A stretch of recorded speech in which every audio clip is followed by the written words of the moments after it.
warahmatullahi wabarakatuh.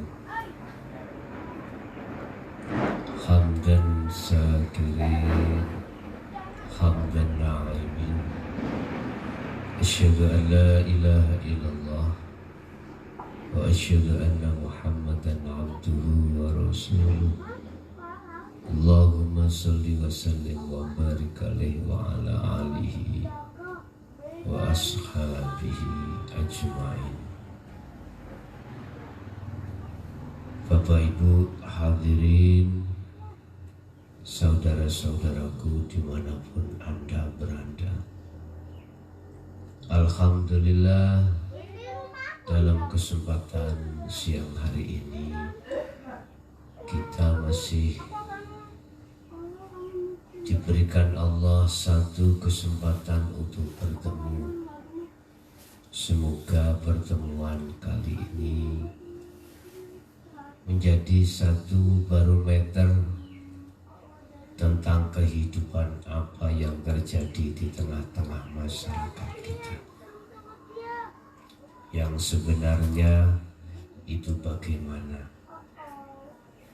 Berkenaan dengan hal itu, kami akan memberikan satu tema bahwasanya kesenangan dunia telah kau jadikan sebagai Tuhan. Ini yang bagaimana? Orang yang menjadikan kesenangan dunia sebagai Tuhan itu orang yang bagaimana, dan dilihat dari kacamata mana? Bapak Ibu hadirin rahimakumullah, mungkin kita ingat dalam satu ayat surah Al-Baqarah, wa minan nasi may yaqulu amanna billah wa ma hum bimu'minin. Kita ingat ayat-ayat itu yang mengatakan sebagian daripada manusia mengatakan bahwasanya dirinya beriman kepada Allah, padahal sebenarnya dia tidak beriman. Banyak orang yang mengatakan bahwasanya aku beriman, aku menjadikan Allah sebagai Tuhanku, tetapi sebetulnya dan sebenarnya justru sebaliknya. Ingat tentang ayat itu.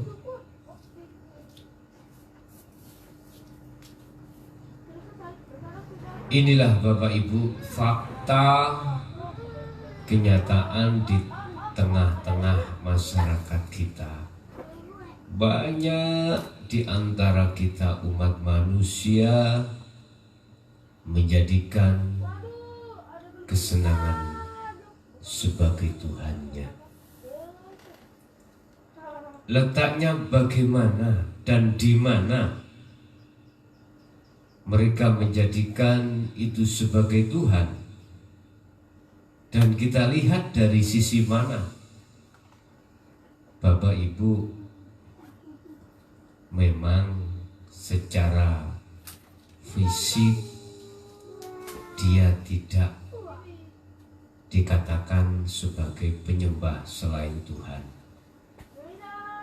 karena perbuatan fisik mereka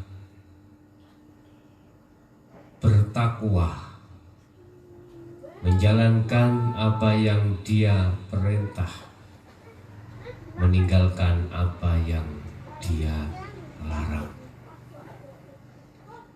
Dari sisi agama manapun, mayoritas manusia seperti itu. Tetapi monggo Ayo kita tengok di dalam hati sanubari mereka. Apa yang terjadi? Ternyata Bapak Ibu, saudara-saudaraku sekalian, banyak hati manusia yang sebetulnya tidak menyembah terhadap Tuhan, tetapi justru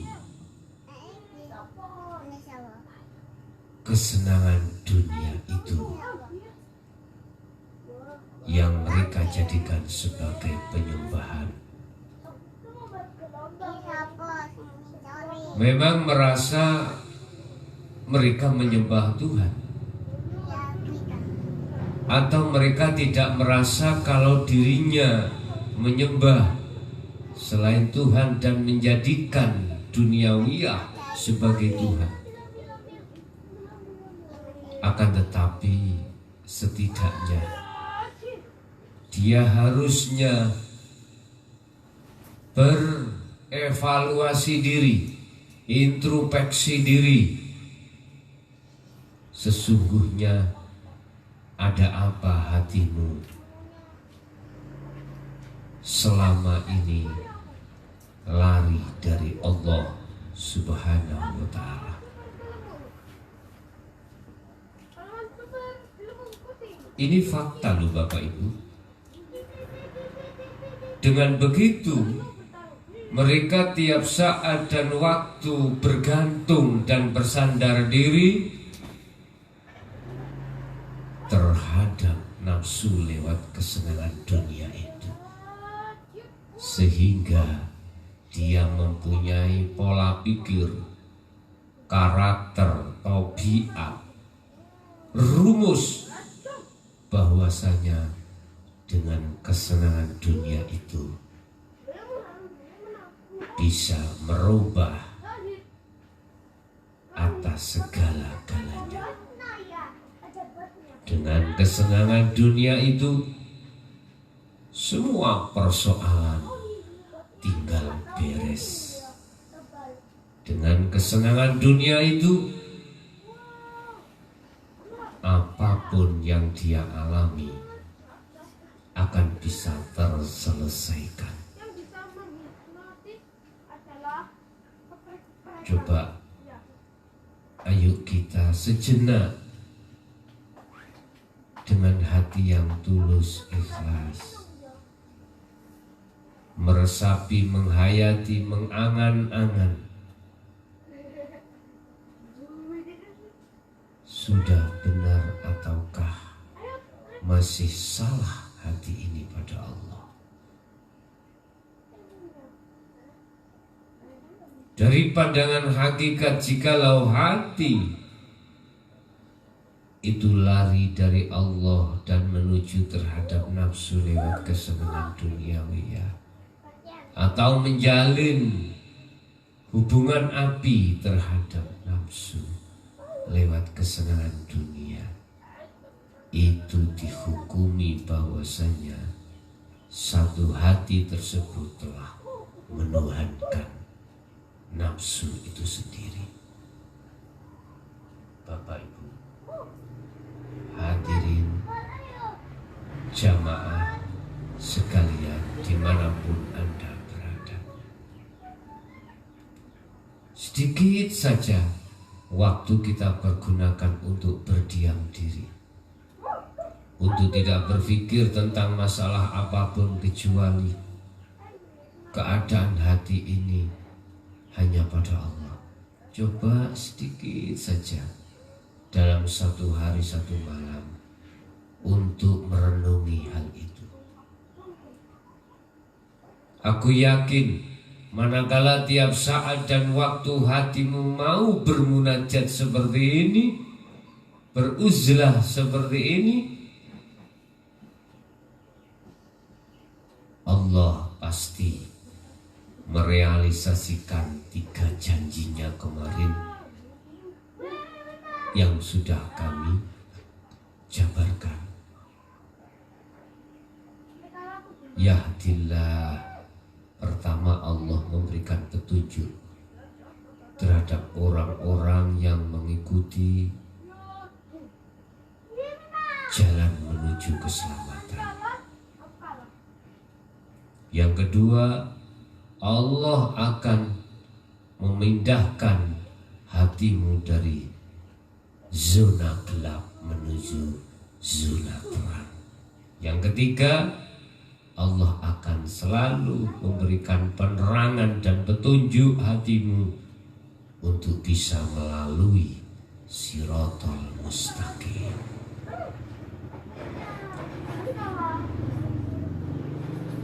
Bapak Ibu, memang kayaknya ini dianggap penting ya penting. Tapi bagi Anda yang hati masih terjerumus dan menuhankan kesenangan dunia sebagai Tuhan, manakala tuntunan dan ajaran hal ini dianggap tabu dan dianggap aneh dan tidak relevan, sehingga mereka secara otomatis tidak akan pernah mau tatkala hal itu dihadapkan untuk menerima apalagi menjalankan. Inilah keadaan situasi zaman sekarang, Bapak Ibu, di mana manusia dengan menuhankan kesenangan dunia itu saling fitnah, saling menjatuhkan satu sama yang lain. Bahkan tidak heran suatu saat nanti Allah akan menghukum mereka lewat perang Palegrit atau perang saudara. Bapak Ibu, Allah menghukum satu umat itu tidak hanya lewat hujan batu, gempa bumi, badai topan, tsunami, tidak. Bisa jadi Allah menghukum terhadap umat itu saling bermusuh-musuhan, yang pada gilirannya saling bunuh-membunuh. Ini yang kami maksud sebagai perang Palegrit atau perang saudara. Karena jabatan, karena kedudukan, karena kehormatan, mereka tega. Al-qatil wal maktul, saling bunuh membunuh. Inilah yang dimaksud oleh Allah dalam satu ayat, ulaika kal an'am bal hum adhal. Mereka tidak layaknya seperti binatang, bahkan lebih buas daripada binatang sekalipun. Bapak Ibu hadirin, bagaimana caranya kita untuk menghindar supaya azab seperti ini tidak terjadi di negeri ini? Mungkin lewat mimbar yang sangat sederhana ini, kami menghimbau terhadap seluruh kalangan politik, cendekiawan, bangsawan, bangsawati, karyawan, karyawati, perawan, perawati, kawan, kawin, semuanya mari kita sering merenungkan diri dengan hati ikhlas, jujur, ridho, tenang, menyampingkan seluruh kegiatan aktivitas apapun untuk mohon ampun terhadap Allah bahwasanya selama ini hati kita telah menginjak-injak Allah, kita jadikan kesenangan duniawi hal yang nomor satu, yang melebihi ketuhanan Allah Subhanahu wa ta'ala. Oke, karena sesuatu di dalam politik akhirnya satu sama lain ingin bunuh-membunuh, ingin jegal-menjegal, semata-mata itu tidak ada guna dan manfaatnya. Satu pertanyaan, apakah bagi kita yang sudah mengerti tentang hal itu, secara fisik harus kita hindari? Bapak Ibu, Allah setiap kali menghadapkan situasi apapun secara fisik horizontal, itu mempunyai maksud tersendiri. Jangan sampai kita dikategorikan Allah sebagai pengkhianat manakala kita menghadapi dan dihadapkan Allah secara fisik seperti ini. Kita pun harus hadapi dengan lapang dada. Bukan berarti kita harus lari. Justru dengan keberadaan kita di tengah-tengah itu akan membuat suasana menjadi dingin. Itu bagaimana? Tidak menjadi panas.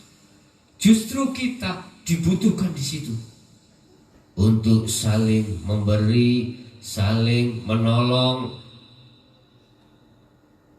Aku yakin hal itu manakala kita lakukan sedikit demi sedikit, berangsur-angsur, hati para manusia yang mempunyai kepentingan jelek akan dihindarkan Allah Subhanahu wa ta'ala. Kita tahu, dan ini sudah tidak menjadi rahasia umum lagi, bahwasanya birokrasi di dalam hati kita selama ini adalah curang terhadap Allah.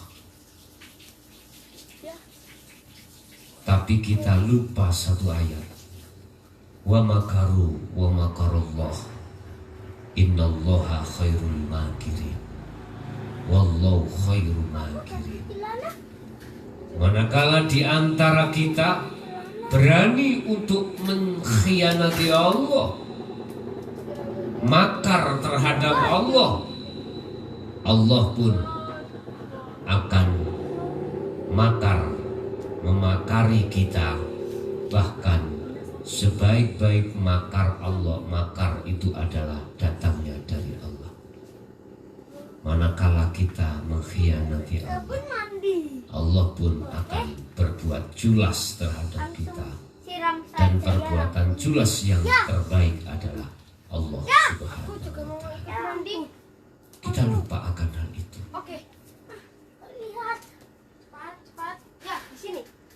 Bapak Ibu hadirin jamaah sekalian yang dirahmati Allah, mari kita sudahi semuanya hal-hal yang menjadikan dan dikatakan hati kita menuhankan kesenangan dunia. Aku yakin andai kata kau tinggalkan karakter seperti itu, Allah akan memberikan 3 janji tadi. Mengikuti ajaran-ajaran Allah, 3 hal akan didatakan Allah secara otomatis terhadap kita. Dan itu juga justru akan menjadikan stabilitas temperatur batin kita kepada Allah semakin terpupuk, dan kita tidak akan kecewa di kemudian hari. Ibu, kebenaran akan pasti datang. Dan untuk menghancurkan satu kebatilan. Tapi Anda jangan lupa, kebatilan akan mendominasi manakala kebatilan itu sudah terorganisir, terstruktur dengan baik. Sedangkan kebenaran itu tidak struktur atau terorganisir. Tetapi setidaknya manusia harus sadar diri bahwasannya kehidupan di dunia hanyalah sesaat, dan kita akan ditunggu kehidupan yang lebih kekal dan abadi, yaitu kehidupan setelah satu kematian. Itulah Bapak Ibu sedikit apa yang bisa kami sampaikan. Semoga bermanfaat.